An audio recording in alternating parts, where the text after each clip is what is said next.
Olá pessoal, tudo bem? Então, vamos começar hoje mais uma aula de interpretação de exames laboratoriais para a nutrição, cujo tema da aula de hoje será referente à questão do crescimento humano, principalmente nas primeiras fases da vida. Então, hoje estaremos abordando várias questões bioquímicas relacionadas ao desenvolvimento humano na fase talvez mais intensa que isso venha a acontecer, que é na infância e adolescência, e entender que algumas situações pode comprometer o crescimento humano, e está relacionado às questões nutricionais de uma forma direta ou indireta. E uma vez que se estabelece que é uma questão mais bioquímica, a deficiência no crescimento, as medidas farmacológicas são sim importantes, mas também é essencial também a manutenção de cuidados nutricionais para que o tratamento alcance o melhor objetivo possível. Bom, então meu nome é Luciano, estou aqui para vocês para trazer algumas reflexões e conhecimentos a respeito desta situação e questão. Então, os objetivos da nossa aula de hoje é que vocês, ao assistirem essa aula, no final tenham uma questão de melhor conhecimento e compreensão do progresso, do processo, melhor dizendo, fisiopatológico da deficiência do hormônio do crescimento. Da mesma forma também que conhecer as formas de identificar esta condição clínica a partir dos exames, incluindo a questão do diagnóstico diferencial e a questão de saber o monitoramento da somatropina, incluindo as questões envolvendo cuidados nutricionais. Bom, e para isso nós temos algumas questões norteadoras que vocês encontram aí no nosso ambiente virtual, do qual a questão da definição do que vem a ser essa deficiência hormonal do crescimento, como que ela ocorre, como é feita a regulação do hormônio GH e em que parte ele encontra-se com algum processo inadequado que caracteriza a doença, as questões que levam a baixa estatura, mas não tem a ver com as questões relacionadas diretamente ao hormônio, ou melhor dizendo, a deficiência da produção desse hormônio, que é uma questão fundamental dentro da prática nutricional, as questões referentes à certeza de realmente ser um baixo crescimento, que condição deve se fazer para a melhor condução da situação, além de conhecer os parâmetros envolvendo as curvas de crescimento, bem como também os medicamentos e porquê de alguns exames não bioquímicos, mas de imagem, que são também importantes no monitoramento. Além dessas questões mais diretas, teríamos também a questão de um estudo de caso hoje, que vai ser da criança MMS, uma criança do sexo feminino, 5 anos de idade, 9 meses e com peso de 15 quilogramas, onde a queixa principal foi a preocupação dos pais com o baixo crescimento desta paciente e queriam saber se há algo além da genética, apesar dos pais terem uma estatura considerável baixa nos padrões, eles queriam saber se havia algo mais, porque desconfiavam que o crescimento não estava sendo adequado. A paciente, então, nos seus 5 anos, apresentava uma boa atividade cognitiva, um estado de aprendizado condizente com a idade, sendo dentre as questões avaliadas extra a estatura, uma criança considerada dentro da normalidade. O pai tinha 46 anos, hipertenso e diabético, 1,70 m, e a mãe 44 anos, hipertensa, 1,60 m. E a mãe foi recém-diagnosticada com a síndrome de Hashimoto, que é uma doença autoimune que afeta a questão referente à produção dos hormônios da tiroxina, na tireoide. A altura da criança, com 5 anos e 9 meses, na consulta foi de 0,95 centímetros. E o peso, como já mencionado, 15 quilogramas.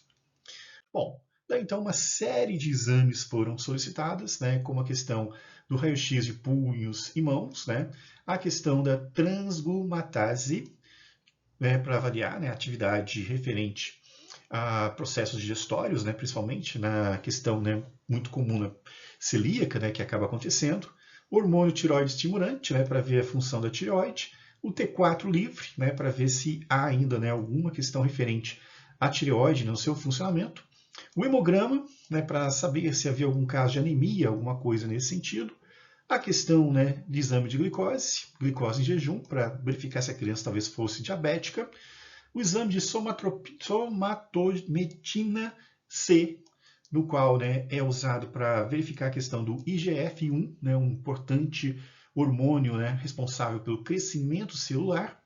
O teste de estímulo ao GH-clonidina, que trata-se, né, de um medicamento, né, clonidina antihipertensivo, mas que tem ação sobre a parte adrenérgica no cérebro e tem uma relação de estímulo ao GH. E uma prescrição do paciente com a medicação, né, e alguns dados sobre protocolos clínicos, né, de manejo do hormônio da deficiência de hormônio de crescimento e uma curva de crescimento para avaliações, né, no caso aqui presente. Pois bem, né, daí então esses hormônios, né, eles têm algumas funções, né? Então, conhecer, né, a deficiência do hormônio do crescimento é a função principal, essencial, mas não basta somente saber isso, né? Tem que saber se existem fatores concomitantes que comprometem o crescimento, né, desta criança, assim como a questão do IGF, para saber, né, como é o processo, né, mais abrangente, né, de um crescimento aquém do esperado. A questão óssea, né, que é importante ser avaliada também, porque você pode ter um crescimento desigual entre tecido muscular e tecido ósseo, do qual, então, né, você tem também outros processos concomitantes, né, processos inflamatórios e metabólicos que tem que ser avaliado. Uma questão de suscetibilidade, né, então, de até 2 anos, né, muito mais intenso essa questão de nutrição deficitária e crescimento deficitário, mas que persiste até mesmo aos 12 anos. Né? Uma alimentação deficitária de alguns nutrientes pode comprometer até os 12 anos o crescimento de uma criança. Não de uma forma tão intensa como a deficiência do hormônio do crescimento, mas é um fator que se soma, já que a criança talvez tenha, né, um crescimento comprometido em função, né, desta situação de ter, né, baixa concentração do hormônio responsável pelo crescimento. Um diagnóstico diferencial, né, então saber, né, a presença de ferro, zinco, vitamina D e proteínas totais é importante para excluir outras condições clínicas. A questão farmacológica, né, que deve ser, né, acompanhada de um bom acompanhamento nutricional para garantir a eficácia do tratamento farmacológico. E a composição corporal, né, glicemia, né, e lipídios também são importantes.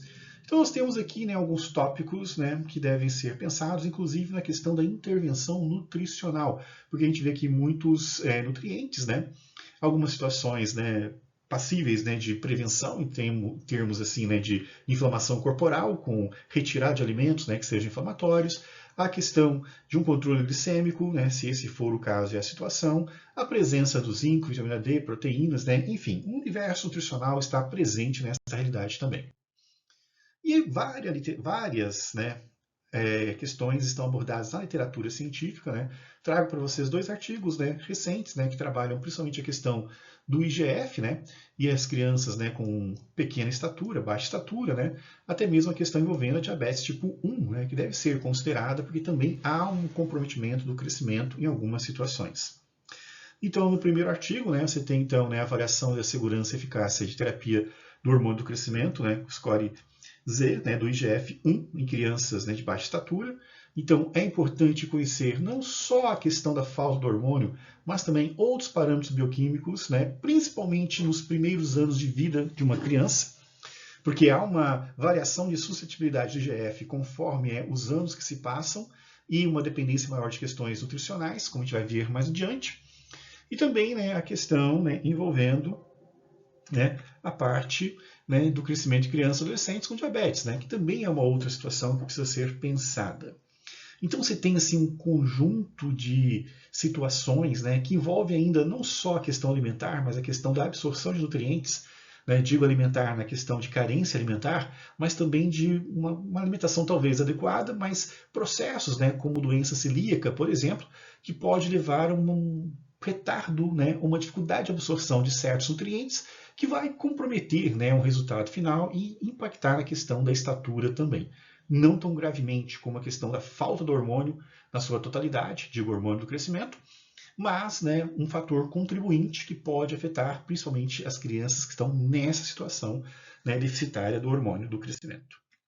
Então, tudo passa por uma avaliação clínica nutricional, que segue parâmetros clínicos, né, que a gente segue, né, em todas as áreas da saúde, como primeiro, né, você ter realmente o diagnóstico correto. E para o diagnóstico correto nessa situação, né, que aí vem do médico, e aí os procedimentos vêm desse diagnóstico e as avaliações de evolução de melhora, parte do diagnóstico também, é essencial porque eu tenho que ter o diagnóstico diferencial. Se eu tenho um baixo crescimento em função de uma genética, ok. Né? Se eu tenho um baixo crescimento em função de uma doença como o nanismo, é um ponto a ser, né, considerado. Se eu tenho um baixo crescimento por uma questão de deficiência de hormônio, é um outro ponto. E se eu tenho um baixo crescimento, né, em função de uma questão nutricional, eu preciso avaliar isso também. Né? Então, é um ponto sensível e importante que deve ser considerado, até porque se pode se somar, né, as questões como a deficiência do hormônio e uma questão nutricional e uma terceira condição, por exemplo, que eu citei, né, que pode ser a doença celíaca. Então é preciso confirmar isso para que se tenha então a forma correta como a doença vem se apresentar, né? Dependente ou não do hormônio do crescimento, associado ou não a uma questão referente a uma questão nutricional, associado ou não a uma questão celíaca, associado ou não, né, a uma outra questão que eu acabei não mencionando aqui, né, porque você pode ter também disfunção, né, do hormônios, né, da tireoide, ou doenças concomitantes, como a doença Hashimoto, por exemplo, que é uma doença autoimune que destrói as glândulas, né, da tireoide, e a tireoide tem um papel fundamental na questão do metabolismo funcionando adequadamente. E se esse é o problema, tem que tratar da tireoide, não tem que tratar da questão do hormônio do crescimento, né? Então eu preciso ter tudo isso, né, para que eu saiba realmente como a doença se manifesta, para então ter, né, uma intervenção nutricional assertiva dentro das evidências científicas que existem, né, evitando possíveis contraindicações ou limitações, para assim então, né, olhar o estado clínico do paciente e alguns detalhes importantes também que pode levar talvez uma contraindicação e fazer uma revisão do processo nutricional. E tudo isso passa por uma questão fundamental, que é a interpretação dos exames laboratoriais, para saber corretamente a evolução e num trabalho interdisciplinar, né, com a equipe médica, por exemplo, né, saber quais são as medidas de acompanhamento mais assertivas, a evolução mais coerente dentro dos parâmetros esperados, né, e se alguma intercorrência acontece que precisa ser, né, tratada também. Daí, então, né, a altura, gente, é uma questão, né, natural de todo ser humano. Nós temos uma expectativa, né, de crescimento, né, e uma faixa, né, de aceitável, né, tanto para baixo como para cima, né, de estatura. E toda vez que se foge dessa questão, dessa faixa aceitável de estatura, você pode ter, né, duas situações, né, um crescimento anormal, se para aquela idade, né, você está com uma estatura muito acima do permitido, ou uma situação de você estar com uma estatura muito abaixo daquilo que seria permitido naquela faixa, né, naquele parâmetro, né, que seria aceitável. O que mais é preocupante na atualidade ainda é a questão, né, de crianças que têm uma estatura muito abaixo, né, do esperado e que pode ter várias etiologias, vários motivos, e por isso que uma investigação muito coerente da parte, né, bioquímica e dos exames laboratoriais se torna essencial para as medidas coercitivas mais adequadas, né? Da mesma forma também que elucida o importante papel que se tem na questão nutricional como uma fonte, né, de reverter processos, né, de crescimento que não são dependentes apenas de hormônio e como fator, né, adjuvante, né, contributivo para a questão farmacológica quando empregada, porque faz com que se dependa menos da medicação e se potencialize os efeitos, né, terapêuticos esperados. E tudo começa na questão, então, né, a primeira parte que a gente tem que ver é o próprio hormônio do crescimento. Então, né, muito se tem, né, de casos de deficiência de hormônio do crescimento que são mais intensas, mais invasivas, né, e mais clinicamente relevantes, quando você tem a situação no qual você tem uma dificuldade na liberação, produção e ação do hormônio do crescimento, chamado também de GH, né, que é a sigla em inglês para este hormônio. Então, o que acaba acontecendo? Né? Lá no sistema nervoso central, na hipófise, nós temos então a glândula responsável, né, pela liberação deste hormônio, do qual então você tem, né, o arco superior e o arco inferior, onde você tem produção distintas de hormônios, tanto o hormônio que age como o hormônio que regula essa liberação. Sempre lembrando que o nosso organismo tem medidas, né, de contenção, porque eu não posso crescer demais, eu não posso liberar muito esse hormônio, até porque existe uma relação muito próxima, né, do excesso de atividade desse hormônio com a questão cancerígena, né, de tumores. Porque ele estimula o crescimento celular. E quando eu mais estimular o crescimento celular, maior a chance de eu estimular uma célula, maior chance de estimular células cancerígenas em geral, que poderão levar, né, às complicações, né, de um tumor. Então, né, e tem também a questão de ter uma funcionalidade adequada, né, para o desenvolvimento. Então, existe, né, toda uma regulação. Então, se eu libero hormônio, eu tenho que encontrar uma forma, né, de controlar a sua liberação quando ela está excessiva. E quando ela está, né, numa quantidade insuficiente, ter uma estimulação para a sua liberação. E como é que funciona isso, né? Nós temos um hormônio que é responsável pela liberação do GH, né? Lembrando que o principal hormônio é o GH. Mas ele tem um estímulo, né, que é a presença de hormônio chamado hormônio liberador, né, do hormônio do crescimento. Ele é uma substância que fica armazenada no arco superior, né, da glândula liberadora do hormônio do crescimento, no qual, então, quando se tem estímulos e necessidade do crescimento, esse hormônio, então, é liberado e ele meio que contém, né, vamos dizer assim, numa forma analógica, né, a chave que abre, né, o local onde estão os hormônios do crescimento propriamente dito. Então ele precisa, né, de estímulos para isso. E uma vez então, né, que você tem esse estímulo, ele vai fazer a sua atividade. Ele está regulado, né, muito pela questão, né, de proteínas G, AMP cíclicos, né, presença de cálcio, né, e fosfato, que são responsáveis pela sua formação e liberação para então assim prover, né, a liberação do GH. Então é um sinal, né, que diz que GH entra em ação. Daí então, né, como que acaba ocorrendo, né, todo esse processo no final, né? Quando você tem um excesso de atividade do GH e você precisa reduzir a sua atividade para evitar inclusive os problemas que eu citei há pouco, né? Você vai ter um outro hormônio, que é o hormônio inibidor da secreção do hormônio de crescimento, que é chamado de GHRIH, né? Ou somastotina também, que é outro nome dado a ele. Daí, como é que esse hormônio funciona? Quando os níveis plasmáticos de GH estão elevados e há uma sobrecarga na atividade de replicação celular, né? Ou seja, as células estão ficando exaustas de tanto se multiplicar para se ter o crescimento, você tem então a liberação dele, né? E a liberação desse hormônio, então, que se dá no arco inferior, né? Ele faz então a atividade de fechar, né? Numa forma lógica novamente, né? A torneira, né? Ou trancar, né? O local onde se encontra o GH. Então eu tenho dois hormônios, né, que acabam atuando de formas antagônicas, mas para controle do GH. Isso tudo, né, lá na hipófise, nos arcos superiores e inferiores presentes, né, nessa região do cérebro, né?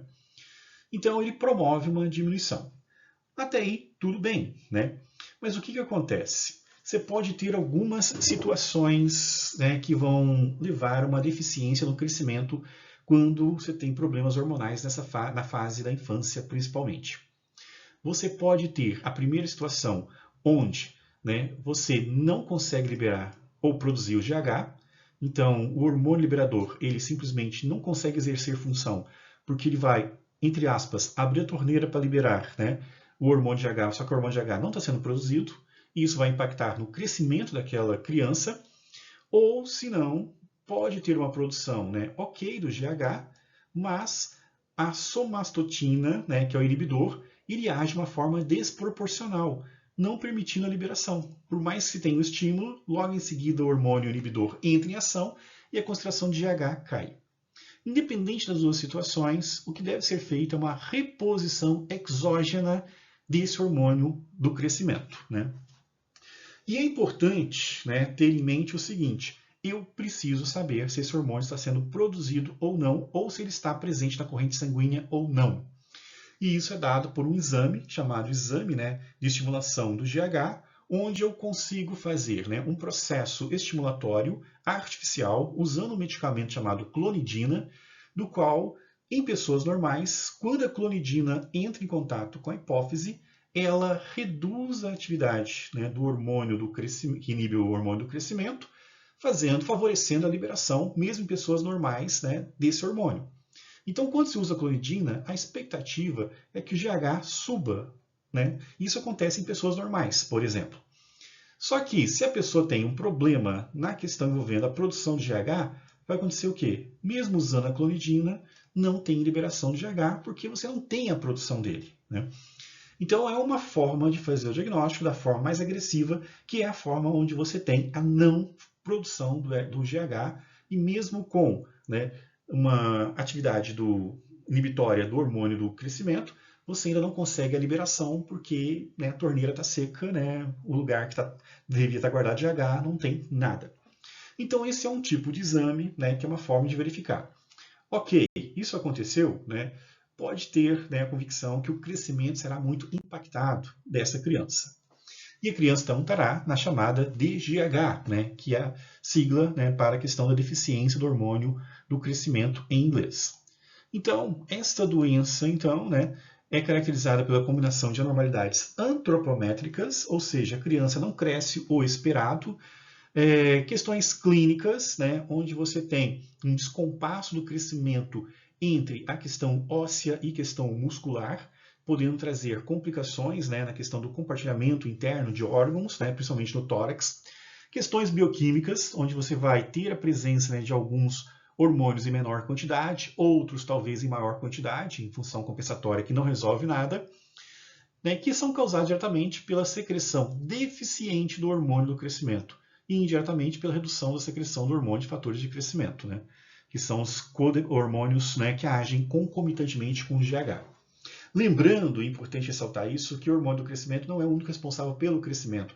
A natureza ela teve esse cuidado de sempre atribuir, né, uma função para uma substância e outras são coajudantes, né, para que, se uma falha, a outra compensa. Só que na questão da deficiência do hormônio do crescimento, os fatores, né, que deveriam compensar não conseguem fazer isso em função, né, da necessidade que uma criança tem de se desenvolver, né, e a alta demanda desse hormônio, que resulta, então, principalmente, né, no que é mais visível e perceptível na questão antropométrica. A criança não desenvolve, né, a sua estatura adequada. E claro que, se tiver questões, né, referentes a uma má alimentação, isso vai piorar. Se tiver questões, né, então assim, né, então se tem uma má alimentação, a situação piora, porque a alimentação também é decisiva para o crescimento. Se tiver problemas na tireoide, também terá problemas, né, no crescimento. E se tiver uma diabetes tipo 1, né, difícil controle, também terá então essa função comprometida. Lembrando que todas as situações aqui, né, comprometem o crescimento, mas são facilmente revertidas comparado com a questão do hormônio do crescimento, que deve ser, né, reposto, e que também não são tão intensas, né, na questão da redução do crescimento. Impactam, mas não são tão intensas. Mas vale ressaltar que se somar tudo isso, mais uma deficiência do GH, você vai ter então uma situação, né, muito mais complexa, do qual você tem que também trabalhar essas situações aqui anteriormente citadas. Então, é uma doença que está tendo uma epidemiologia um pouco aumentada, né, muito talvez pela presença dos interferentes endócrinos. Pode ser idiopática, né, ou orgânica, ou seja, né, da própria natureza da pessoa, aparecer de forma isolada ou combinada com deficiência de outros hormônios hipofisários, ou seja, né, outros hormônios também podem ser comprometidos, sendo uma doença hormonal mais ampla, mas a grande maioria é só o GH comprometido e seus hormônios que acompanham a atividade, né, não confundir com hormônios que não têm atividade, mas que em alguns casos, né, também são reduzidos.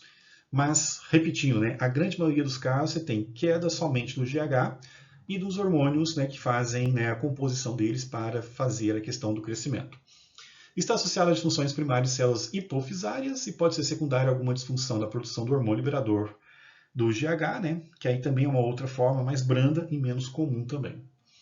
Bom, e pode ser, né, esporádica ou pode ser hereditária também, né? Isso aí não tem uma definição muito clara a respeito, né, nos estudos, né, mais recentes que já foram publicados. Né? E, né, ela pode ser completa ou parcial, ou seja, né, você pode ter uma situação onde você tem um crescimento comprometido de uma certa forma, ou ele pode ser uma questão muito intensa, colocando ainda muito em risco o desenvolvimento da criança, incluindo as questões clínicas pelo descompasso de crescimento da questão óssea, como a questão do crescimento muscular também. Daí nós temos que ver, né, alguns aspectos relativos ao crescimento. Um deles está ligado aos receptores alfa-2 adrenérgicos, né? E por que a gente tem que ver isso? Porque aqui nós temos uma questão referente ao estímulo da liberação do GH, que nos ajuda, por exames, né, bioquímicos, a entender se o problema realmente é ou não a produção do GH. Então, né, o que acontece? Né? Receptores alfa-2 adrenérgicos, né, é um dos tipos de receptores, né, que constitui receptores metatrópicos, né, associados à proteína G, de domínio transmembrânico. Né? E a sua ligação, né, ela leva então a atividades da proteína G, que associa então a vários processos, né, que vão levar a ações que vão despolarizar células e levar células à atividade. Qual que é o resultado disso? Né? Um resultado importante disso é que quando eu tenho o estímulo aos receptores alfa-2 adrenérgicos na região do hipotálamo, né, lá no sistema nervoso central, eu tenho uma questão de produção de GH. Então o GH está muito dependente também de questões adrenérgicas, né, porque a adrenalina também modera, né, a questão do aceleramento de metabolismo. Então, eu conseguindo estimular a questão adrenérgica, eu tenho estímulo à produção de GH. Esse é um fator muito importante. Por qual sentido? Porque se eu tiver desconfiado que a criança não produz GH e eu quero confirmar isso, eu uso então um medicamento que estimula estes receptores no sistema nervoso central, certo? De modo a fazer artificialmente, com esse estímulo, né, um pico de liberação de GH. Se usando esse medicamento e eu mensurar o GH no sangue dessa criança em determinado tempo e houver um acompanhamento, ok, a criança produz GH, porque eu forcei a liberação de GH e nesse ato de forçar o GH aumentou. Agora, se o GH não aumenta, é uma forma de comprovar que eu forcei a liberação de GH, o GH não foi aumentado e por isso então a criança tem essa deficiência. É um dos parâmetros, né, porque o GH também ele precisa de ajuda de outros, né, hormônios para fazer sua função, como representado aqui, né, perto do fígado aqui, o IGF. Então o IGF é um outro marcador bioquímico que aparece nos exames que a gente tem que considerar também, porque ele traz algumas informações importantes, principalmente na questão nutricional. E o que seria isso então? Né? Antes disso, só finalizando, né? Estimulação adrenérgica lá no hipotálamo libera GH. Se eu fizer isso de uma forma artificial, usando um medicamento que estimula o receptor alfa-2 adrenérgico no sistema nervoso central, espera-se que libera GH. Não liberando, problema no GH. Então a gente já tem uma pista importante, né? Mas eu preciso conhecer o restante para ter uma medida muito assertiva e não prejudicar o paciente. Então, o IGF que eu acabei de mencionar, né? O que vinha a ser esse IGF, né? Então, o IGF, né, é um hormônio, né, do crescimento derivado da insulina, ou seja, ele acompanha a produção de insulina. Então, é uma proteína do corpo humano, né, sintetizado principalmente no fígado, também é sintetizado no músculo também, né, e também em células ósseas, né, cuja função dele é promover o crescimento quando você tem presença de insulina. Porque a insulina faz o quê? Ela joga glicose para dentro da célula e dá o combustível para a célula funcionar. Se está entrando combustível para a célula funcionar, ela tem que trabalhar, e uma das funções dela, na fase da infância principalmente, é fazer as células se multiplicarem para garantir o crescimento adequado. Então o IGF, na infância, ele é muito importante, porque ele garante, né, que todo o crescimento que é necessário nessa fase da vida aconteça e de uma forma ordenada, né, sem ter aquele perigo que eu falei no início, de você ter uma situação em que você vai, né, talvez favorecer o crescimento de células cancerígenas que não deveriam ser estimuladas. Então ele funciona a partir do aumento da produção de insulina. Então, né, ele também tem o seu estímulo pelo GH, então são dois estímulos, né? Então o GH chega e fala, preciso de você, né? E ele meio que pede autorização para a insulina. Posso agir? Se a insulina estiver fazendo o papel dela, assim, pode agir, estou sendo produzida porque a gente vai ter muito trabalho, né? E aí, então, né, a produção desse IGF, vale ressaltar, né, nos primeiros anos de vida, né, até 2 anos de vida de um ser humano, ela é muito, mas muito dependente da nutrição. E a produção do IGF, ela pode ser, né, retardada, né, reduzida pela subnutrição, principalmente nos 2 primeiros anos de vida. Então, 2 primeiros anos de vida, né, crescimento intenso, GH entra em ação, já convoca já o IGF-1 para agir, o IGF-1 fala, preciso que a insulina me libere. A insulina aumenta, dizendo, vamos trabalhar, e ela entra em ação. Agora, se você tem uma nutrição deficitária, né, você tem uma carga energética absorvida para funcionamento não adequada, você não vai ter liberação de insulina e essa redução da liberação de insulina afeta o IGF. Sem IGF, você não consegue desenvolver a produção e crescimento celular adequado e isso impacta nas questões antropométricas, né? Então, o IGF é um hormônio, né, com uma estrutura molecular muito parecida com a insulina e tem um papel importantíssimo no crescimento infantil e continua tendo seus efeitos ao longo da vida adulta, mas não tão intenso quanto é na questão, né, da infantil. O IGF pode cair, então? Pode, acabei de dizer para vocês, né? Se a alimentação não for a mais adequada possível, né? Se houver caso de subnutrição, desnutrição, o IGF não será liberado, porque a insulina também estará comprometida, porque não há demanda para a sua produção, e, consequentemente, né, no ato de poupar energia ou usar a energia que é necessária, o crescimento fica comprometido. Então, o IGF é uma forma indireta de medir as questões do crescimento que estão relacionadas à questão nutricional, por isso que é importante. Se ele continua baixo, né, mesmo usando, né, uma reposição de hormônio do crescimento, o nutricionista tem a obrigação de fazer uma reversão no processo nutricional desse paciente para que ele vença essa subnutrição e normalize seu IGF para que tanto a medicação quanto a questão, né, do IGF atuem de forma adequada e dê, né, as melhores condições para o paciente se desenvolver. Se não é questão relacionada ao IGF e a criança está baixa, verifica, se não é uma criança da questão do GH, né, verifica o IGF, porque talvez não tem falta de hormônio do crescimento, mas o crescimento não está dentro do esperado por uma questão de subnutrição, né? Então isso tem que ficar bem claro, principalmente nos 2 primeiros anos de vida e vai persistir até os 12 anos, reduzindo, né, essa intensidade com o passar do tempo e depois, né, você fica menos dependente do IGF para crescer, porque o crescimento também fica mais lento. E aí o IGF, né, tem uma outra questão importante, né, que é a questão, né, o GH também, da remodelação óssea, do crescimento ósseo, né? Então o crescimento ósseo depende muito, né, de processos que envolvem, né, a retirada de células mortas dos ossos que vão ultrapassar um limite tolerável. Nesse limite tolerável, né, você vai ter então perda considerável de massa óssea que vai ser reposta por quem? Né? Pelo GH. Então o GH ele tem uma função muito importante, né, na questão do crescimento ósseo adequado. Porque se falta GH, você vai ter comprometimento da matriz óssea e vai ser, né, mais um problema que o paciente vai apresentar, né? Então, né, temos que considerar então que a saúde óssea depende também do GH, né, principalmente do GH, onde então a deficiência dele, né, gera problemas.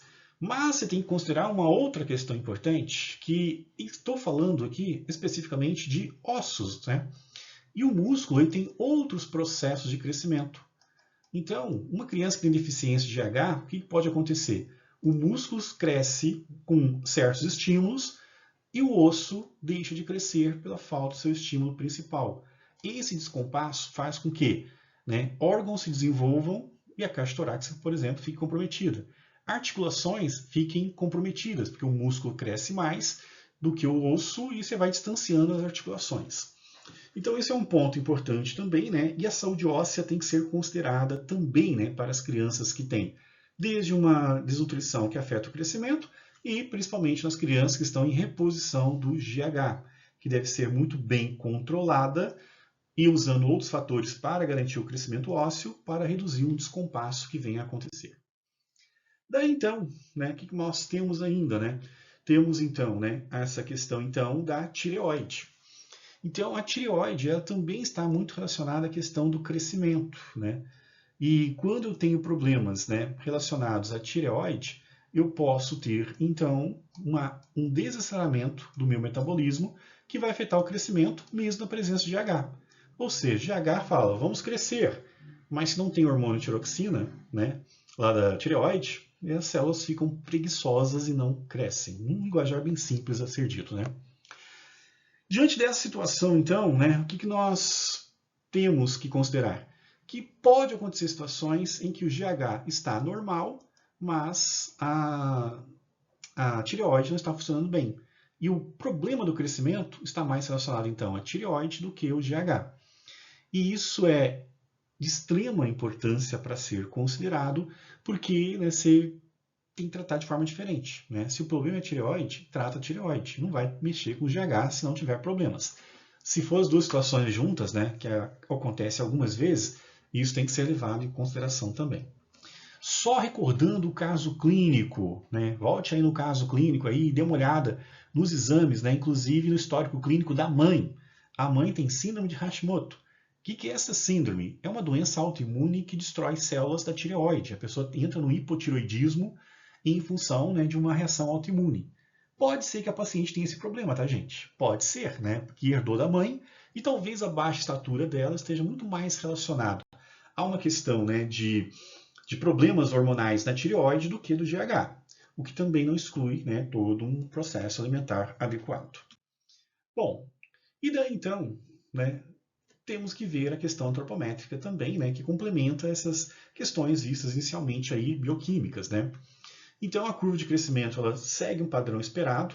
Você tem uma média, né, de altura em função da idade e da estatura que a pessoa apresenta. E você tem, né, alguns percentis aceitados. Né? Então, acima da média, você pode ter até 15%, né? E as mais baixas, né, mais 3%. E no questão dos mais altos, né, você tem a questão de 15% aceitável e 3% são aqueles mais altos. Se ultrapassar os valores esperados, né, você começa a ter, então, um problema relativo, né, a disfunções para o crescimento maior ou para o crescimento menor, sendo o crescimento menor o que a gente está verificando aqui. Isso é a base para a curva do crescimento. Né? Então, as curvas de crescimento, elas consideram, né, uma média esperada que as crianças terão, né, no caso aqui até 5 anos, correto? Que eu estou aqui colorindo de amarelo. Você vai ter, né, uma média, né, aceitável abaixo, onde tem, né, 15% das crianças estarão nessa média um pouco abaixo, e 3% estarão até no limite. Né? Isso é aceitável. O problema é estar fora da curva. Quando você tem então uma criança de 5 anos que tem 0,95, né, que era o que foi citado lá, nós temos então a seguinte realidade. Voltando para o caso clínico, né? Criança de 5 anos, que é a nossa paciente, né, do estudo de caso de hoje, e ela tem uma altura de 0,95, né? Ou seja, ela está nesse ponto aqui. Esse ponto aqui, que eu estou colorindo aqui de vermelho, está abaixo do percentil 3, do aceitável. Ou seja, ela está fora do crescimento esperado. Essa criança ela tem ou deficiência de H, ou ela tem algum outro comprometimento hormonal que está afetando.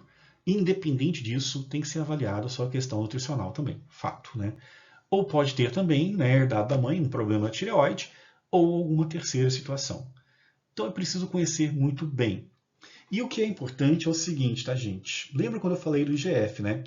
O IGF, então, né, ele tem a característica de ser muito influente até os 2 anos de idade. Então, nesse caso da paciente, como ela tem 5 anos, há uma grande tendência realmente de ser um problema hormonal envolvido, não somente nutricional. Não que a questão nutricional não tenha que ser, né, trabalhada também. Mas, se fosse abaixo de 2 anos, né, o que teria acontecido? É uma fase muito susceptível à nutrição. Então, né, a produção de GF, né, até 2 anos, ela é muito sensível, então, à questão, né, de influenciar, né, no crescimento. E, nesse caso aqui, indispensável, tá? Se a criança tivesse 2 anos, uma avaliação do IGF e, concomitantemente, a questão nutricional vista de todas as formas possíveis para realmente se ter mais certeza de que seria somente o hormônio envolvido e não só a questão nutricional. A criança tem 5 anos. Mesmo assim, veja a questão nutricional, que pode ter uma influência, né, que se entende que tem, né, maior chance de estar envolvido com a questão de GH, mas nunca esquecer a questão nutricional, porque reposição de hormônio, gente, é sempre uma coisa complicada. E se tiver, né, um bom acompanhamento nutricional, facilita muito a ação do medicamento e a criança fica menos dependente de medicamento, além de ser, né, uma questão diária saudável que a criança vai desenvolver. Então, só reportando, né, aquela questão do início, né, de 2 anos, é uma questão mais complicada, porque nessa fase realmente a criança depende muito mais do IGF, né, para agir, e uma má alimentação influencia muito o IGF nessa fase. Coisa que não é da paciente no momento, a não ser, né, que ela tenha uma alimentação bem péssima, né? Bom, então, considerando tudo isso, né, o que nós podemos, né, então, verificar, né, e fazer, então, uma checagem geral, né, a respeito do que está sendo, então, trabalhado e visto, né? Então, temos que considerar, né, investigações secundárias, sim, é necessário sempre, né? Então, não é só ver a questão de GH, tem que ver também outros parâmetros envolvidos, né? Inclusive a questão, né, da tireoide nessa criança também tem que ser verificada, o IGF tem que ser verificado, questões nutricionais têm que ser verificadas, né? Pode ser uma má absorção de nutrientes? Também pode ser. Talvez a dieta é extremamente adequada, mas tem alguma questão de uma inflamação intestinal causada, né, por uma doença celíaca, por exemplo, que afeta a absorção, né, de ferro, cálcio, né, e proteínas. Então, também é necessário verificar se a criança não tem uma doença celíaca também. Porque pode mascarar essa questão da nutrição, né? Você vai ver o plano alimentar da criança, tudo ok, mas, né, não está sendo utilizado, não está sendo aproveitado adequadamente por uma doença celíaca, por exemplo. Então, mais uma questão aqui para ser avaliada. E se for junto, mais um cuidado a ser tratado com a criança. Então, tireoide, né, a idade da criança, a alimentação, doenças que afetam a absorção de nutrientes, né? E mais do que isso, né, uma questão, né, de quanto mais antes for identificada uma doença celíaca, por exemplo, né, maior a chance de sucesso, né, porque você não fica batendo cabeça, né, achando que o medicamento não está fazendo efeito, quando na verdade a falta de um suporte nutricional adequado que o organismo não permite, né. E aí, então, né, todas as situações, né, que devem ser consideradas quando a criança então tem baixa estatura. Além disso, né, tem exames de imagens também, né, como eu já mencionei para vocês, né, uma questão muito importante verificar a idade óssea, né, porque entende-se, né, que exista um retardo na questão do crescimento dos ossos quando comparado, né, com crianças que não têm deficiência de H, porque os ossos tendem a crescer menos, né, porque a questão óssea, como eu falei há pouco, né, o crescimento ósseo é mais dependente do GH do que o músculo, por exemplo. O músculo encontra outras formas, né, além de GH, para também conseguir crescer, né. Então, isso é muito importante, deve ser considerado, inclusive na questão da reposição, né? Porque você pode ter alguns problemas, né, relativos a essa questão. E por isso, os exames de imagem são importantes, porque se você tiver, né, um distanciamento das articulações muito acentuado, significa deficiência de vitamina, de hormônio do crescimento, né? Diferente quando você compara, por exemplo, uma criança saudável, uma mão de uma criança saudável, onde as distâncias das articulações são menores e é quando se tornam cada vez maiores, né? Então, exames de imagens também são importantes, né, para ser avaliado, né? Aqui a comparação de uma criança de 12 anos com um perfil esperado, aqui com um perfil, né, de deficiência de GH. Além disso, né, você tem que ter questões de segurança, né? No futebol, no passado, a gente tinha muitas questões relativas a isso, né? Onde o uso de alguns hormônios para crescimento do músculo, né, gerava esse descompasso, porque eles têm crescimentos diferentes, isso é importante entender. O osso cresce com certos estímulos, o músculo cresce com outros estímulos. Tivemos no passado o jogador Zico, que era do time Flamengo, que no caso aí, né, usou hormônios para o crescimento, né, muscular e os ossos não acompanharam e ele teve sérias lesões. Assim como mais recentemente, né, nós tivemos o caso do Ronaldo Fenômeno, né, no início do século, que também teve uma séria lesão por uso e abuso de hormônio do crescimento, que, né, não são exatamente o GH, né, são outros tipos que geram esse descompasso de crescimento entre músculo e também a questão, né, da massa óssea. Bom, daí então, né, frente a tudo isso, né, tem os tratamentos previstos, né, tem as exclusões, né, novamente a questão, né, da tireoide, né, que tem que ser considerada, que é um principal fator, né, de confusão nos tratamentos do hormônio do crescimento, do qual então, né, conhecendo e excluindo, né, tudo isso, você tem uma situação, uma condição melhor de fazer, né, realmente a condução da situação de forma mais assertiva, né. Daí então, né, um exemplo, então, é o teste de estímulo à clonidina. Como eu falei no início da aula, né, a clonidina, então, estimula receptores alfa-2 adrenérgicos, né? E aqui um resultado de um exame, né? Você teria, então, uma curva esperada de liberação de GH pela concentração de clonidina que eu apliquei na paciente em 2 horas. E nessas mesmas 2 horas, né, o que se observou aqui, né? Que o hormônio do crescimento não acompanhou. Então, nesse exemplo que eu estou dando aqui para vocês, né, é um clássico, né, exemplo de uma deficiência no hormônio do crescimento constatada por exames laboratoriais. Então, a clonidina teve quantidade aumentada no corpo, deveria se esperar que o GH acompanhasse, não acompanhando, prova referente, né, que tem uma deficiência de hormônio. Então, esse é um exame. Temos também, né, outras avaliações, né? Então, assim, as medidas antropométricas da criança têm que ser avaliada a cada 6 meses para ajuste de dose, porque você tem que ser muito assertivo na dose a ser usada pela criança, não pode ser nem de mais e nem de menos, né? Então, por isso, a cada 6 meses, né, para continuar o tratamento, a criança tem que ter medida antropométrica e verificar se ela está entrando, né, dentro da curva esperada, né? O raio-x, né, para ver se as articulações estão corretas e coerentes, né? Glicemia em jejum, porque, assim como eu falei, né, a questão de uma nutrição deficitária que leva a uma produção deficitária de insulina, também uma questão de diabetes pode levar, né, a produção de insulina aquém do esperado, que vai influenciar no IGF e que, nos primeiros anos de vida, vai afetar o crescimento. Hormônios da tireoide, né, o IGF também, são hormônios que são avaliados, né, aí também cabe ao nutricionista verificar anualmente para ver se não tem, né, nenhum tipo, né, de intercorrência que está afetando o tratamento, né. Os adultos, né, isso é menos verificado, né, e é mais realmente presente, né, na questão do tratamento infanto-juvenil. Então, né, algumas questões, né, de acompanhamento.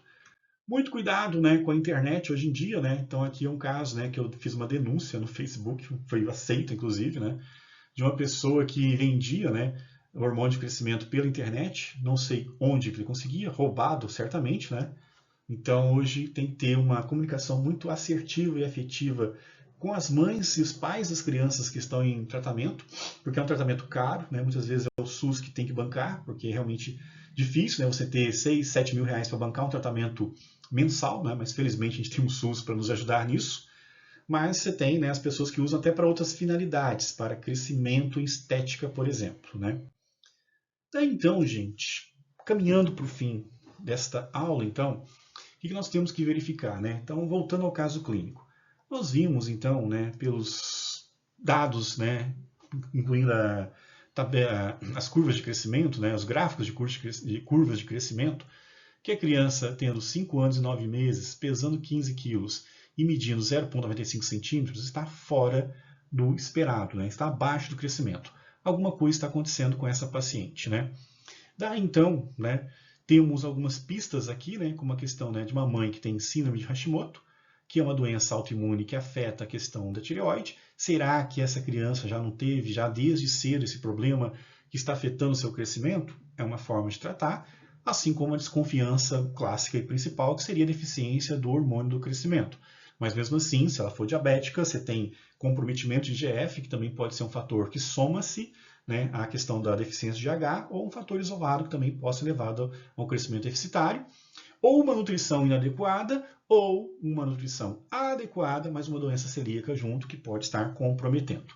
Então, por isso, né, nós temos aí vários exames, né, que a gente tem que estar avaliando. O primeiro deles, né, está relacionado então à antitransglutaminase, né, anticorpos IgA. Qual é a função deste hormônio, desse exame? Esse exame tem a função de descartar a possibilidade de ser uma síndrome de Hashimoto, né? No caso aqui, então, né, a faixa esperada, né, era, né, abaixo de inferior a 7 e a criança está com 0,3. Então, não existe doença de Hashimoto nesta criança que justificasse o baixo crescimento. Descarta essa possibilidade. Então, né, tem outras questões envolvidas. Se a gente pegar então o T4 livre, né, hormônio lá da tiroxina livre, o resultado 1,01, resultado esperado 0,7 a 1,48, está dentro. Essa criança não tem que se preocupar com questões de tireoide. Então, caminha-se para uma deficiência de H associado ou não a outros parâmetros, como produção deficitária de IGF por má nutrição, má absorção de nutrientes, ou uma diabetes, que talvez seja desconhecida, né? Ou simplesmente o GH comprometido. Hemograma, para ver se não tem uma questão de anemia, que poderia ser um indicativo de uma dieta inadequada ou absorção inadequada de nutrientes, né? Quando você pega, então, né, a questão das hemácias e hemoglobinas, né, tudo dentro da faixa, no limite, então essa criança não tem, assim, né, uma questão nutricional, talvez, né, avaliada pelo hemograma comprometedora. e talvez também não tenha, né, uma absorção comprometida por uma doença celíaca também. Glicose, 74, dentro dos parâmetros também esperados, né? Então, a criança também não é diabética, né? Somatosina Z, o IGF, né? Teria que estar entre 35 e 232, deu 146. Significa que essa criança não tem problemas nutricionais envolvidos, né? E de cara já dá para dar uma descartada, inclusive, na questão, né, de uma doença celíaca, por exemplo, né? Então não existe essa possibilidade.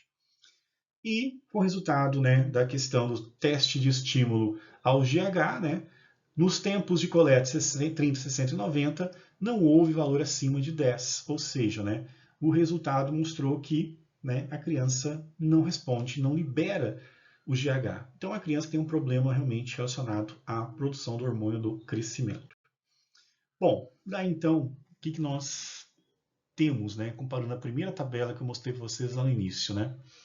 Temos uma situação, então, de que a deficiência de H, então, confirmada, né? Então, trabalho interdisciplinar para lidar com as situações que envolvem a questão do uso do medicamento, sempre acompanhado, né, de questões não farmacológicas para garantir realmente sucesso. Níveis de IGF, deu normal, mas se tivesse alterado, né, você teria que ter, né, uma questão de otimização, né, proteica e calórica para estímulo da produção hepática, que eles são produzidos no fígado. Remodelação óssea, né? Nós não temos aqui o exame, né, de imagem, mas a gente sabe que se tivesse, né, um crescimento ósseo aquém do esperado, suplementação ou dieta específica de formação óssea, né? Questão, né, deveria ser avaliado também cálcio, fosfatase alcalina e vitamina D, para traçar um plano, né? Então, exames adicionais podem ser solicitados nesse caso, de uma saúde óssea comprometida. Processos concomitantes, né? Questões inflamatórias e metabólicas, né? Então, fatores que limitam a resposta de H também devem ser verificados, né? Exames de PCR reativo, por exemplo. Fase de suscetibilidade, né? 2 anos e de 2 a 12 anos, né? Exames de crescimento, então planejamento alimentar intensificado em fases críticas. O diagnóstico diferencial, né? Então, né? Deficiências nutricionais como causa primária, que pode ser alimentar ou pode ser de uma questão relativa, né? A parte de doenças celíacas, por exemplo, né? A parte farmacológica deve ser adotada, né? E adaptar a alimentação para o uso, né, de hormônios exógenos. E a questão, né, da glicemia e perfil lipídico também, né, devem ser avaliados, né, e considerados. Então, tudo isso, então, gente, tem a ver, né, com essas questões, então, né? E esse é o processo fisiopatológico da doença do hormônio do crescimento, com suas diversas variações, né? A identificação, então, envolve a presença de vários hormônios, de vários exames, né, para identificar e excluir outras possibilidades, ou entender, né, o risco de ter possibilidades concomitantes, né? E, né, a questão da somatropina requer, né, cuidados especiais, porque a saúde óssea, a saúde, né, o IGF, entre outros fatores, tem que estar tudo em dia para que a medicação cumpra um papel essencial, certo? Então, as perguntas estão aí novamente, então, né? E aí, então, né, as questões, né, relativas, né, ao caso clínico também estão aí para vocês realizarem. Qualquer dúvida é só entrar em contato, ok? Gente, então um forte abraço. Qualquer dúvida, é só entrar em contato.